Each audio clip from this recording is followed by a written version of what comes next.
నచ్చాయి. సో సంక్రాంతికి block buster అని చెప్పుకోవచ్చు అన్న. సో మామూలే కాదు, అనిల్ రావుపూడి దొరికేస్తారన్న ప్రతిసారి కూడా దానికి మించి హిట్ కొడుతున్నాడు. నెక్స్ట్ లెవెల్ ఉందన్న. సో సంక్రాంతికి వస్తున్నాం కంటే ఒక రూపాయి ఎక్కువ కలెక్ట్ చేస్తుంది తప్ప ఎక్కడ తక్కువ కలెక్ట్ చేసే ఛాన్స్ అయితే లేదు. అండ్ మెయిన్గా మనం చెప్పుకోవాల్సింది బాస్ టైమింగ్. ఆయన టైమింగ్ ఏదైతే ఉందో మొత్తం పిండేసాడు అనిపించింది. ఫస్ట్ సీన్ దగ్గర నుంచి లాస్ట్ వరకు మొత్తం ఒక ఓల్డ్ ఏజ్, ఒక వింటేజ్ చిరుని చూస్తే ఎలా ఫీలింగ్ వస్తుందో ఆ ఫీలింగ్ అయితే వచ్చింది. అండ్ మెయిన్ ఇంకో పాజిటివ్ ఏంటంటే సెకండ్ హాఫ్లో ఏదైతే వెంకీ గారు సీన్స్ పడ్డాయో ఆ 20 minutes మొత్తం ఆడియర్ మొత్తం దద్దరిల్లిపోయింది, మామూలుగా లేదు. అండ్ మెయిన్ పాజిటివ్ ఇంకోటి ఏంటంటే ఫస్ట్ హాఫ్లో వచ్చే కామెడీ సీన్స్ అయినా లేదంటే ఎక్కడో ఒక బోర్ కొట్టుకొని అలా నడిపించారు 2.5 hours వరకు.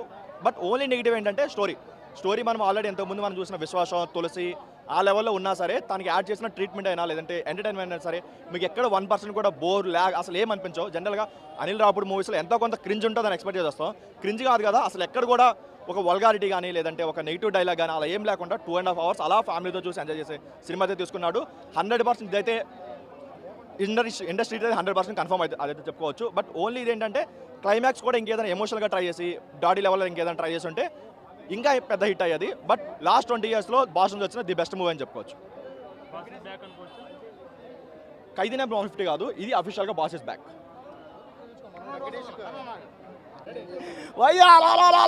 ఇప్పుడు మనశంకర వరప్రసాద్ సినిమా చూశాను పోయి. చిరంజీవి గారు మళ్ళీ 15 సంవత్సరాల నుంచి వరుసగా ఇట్టు కొడతాను వస్తున్నాడు. ఈ సంవత్సరం కూడా బ్లాక్ బస్టర్ ఇట్టు కొట్టి చూపించాడు. ఇంకా అనిల్ రావుపూడి, అయ్యో బాబాయ్ అనిల్ రావుపూడి అన్న ఏందన్న డైరెక్షన్, ఆ కాన్ఫిడెన్స్, ఏ సినిమా అయినా సరే ఏ హీరో అయినా సరే హిట్ కొట్టి చూపిస్తాడు అంతే.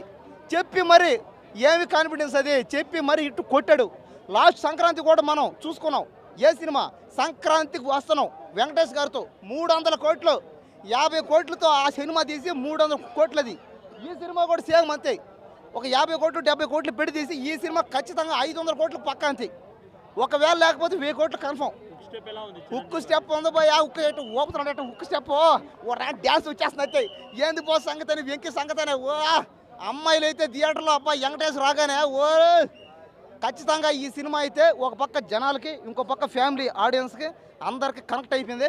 ఇంకా అదేవిధంగా సాంగ్స్ అయితే అసలు ఫస్ట్ సాంగ్ నుంచి లాస్ట్ సాంగ్ వరకు బీజిఎం కానీ అన్ని సాంగులు చాలా బాగున్నాయి.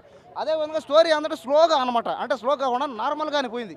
మరి వేరే ఎవరిలోనూ అట్లా కాకుండా లాస్ట్లో కాస్త స్పీడ్ అయింది.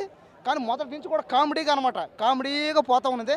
కరెక్ట్గా అనిల్ రావుపూడి గారు చిరంజీవి గారిని కరెక్ట్గా హ్యాండిల్ చేశారనమాట. హ్యాండిల్ చేయడంలో అనిల్ రావుపూడి గారి దిట్టంతి. హీరోయిన్ అబ్బా నయనతార గురించి, నయనతార ఏమని చెప్పండి. 50 ఏళ్ళు వయసు అన్నా కూడా 16 ఏళ్ళ అమ్మాయిలాగే అందపోయా. ఏముంది పోయా అందం. అందరూ ఒక్కరు కాదు, చిరంజీవి గారు కూడా ఆయన కూడా 70 సంవత్సరాలు ఉన్నా సరే 70 సంవత్సరాలు కూడా అదే డ్యాన్సు, అదే మాసు, అదే గ్రేసు, అదే డైలాగులు, అదే కామెడీ టైమింగ్ ఎక్కడ తగ్గకుండా. పాస్ సినిమా ఖైదీ, అప్పుడు ఎప్పుడో ఖైదీ సినిమా కాడి నుంచి ఇప్పుడు దాకా వరుసగా అబ్బా అదే గ్రేస్ అంతే, ఎక్కడ తగ్గేదిలే. ఈ మధ్యలో ఒక 10 సంవత్సరాల గ్యాప్ వచ్చినా కూడా ఏ మాత్రం తగ్గకుండా మళ్ళీ మెగాస్టార్ నేనే నెంబర్ 1 అని ప్రూవ్ చేసాడు అంతే. ఈ దెబ్బతో ఇంకా చిరంజీవి గారు ఇంకా చూసుకోవాల్సిన అవసరం లేదు.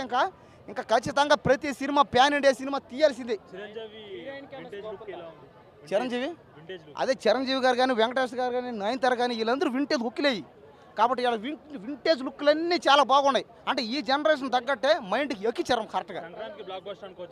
ఖచ్చితంగా ఈ సినిమా సంక్రాంతికి పెద్ద బ్లాక్ బస్టర్ హిట్ అయిపోయింది ఆల్రెడీ. చూడండి మీరు ఎక్కడైనా అంత పాజిటివ్ టాకి ఎవరు బాగలేదని చెప్పేదానికి లే, సినిమా హిట్ అయిపోయింది. జై మెగాస్టార్.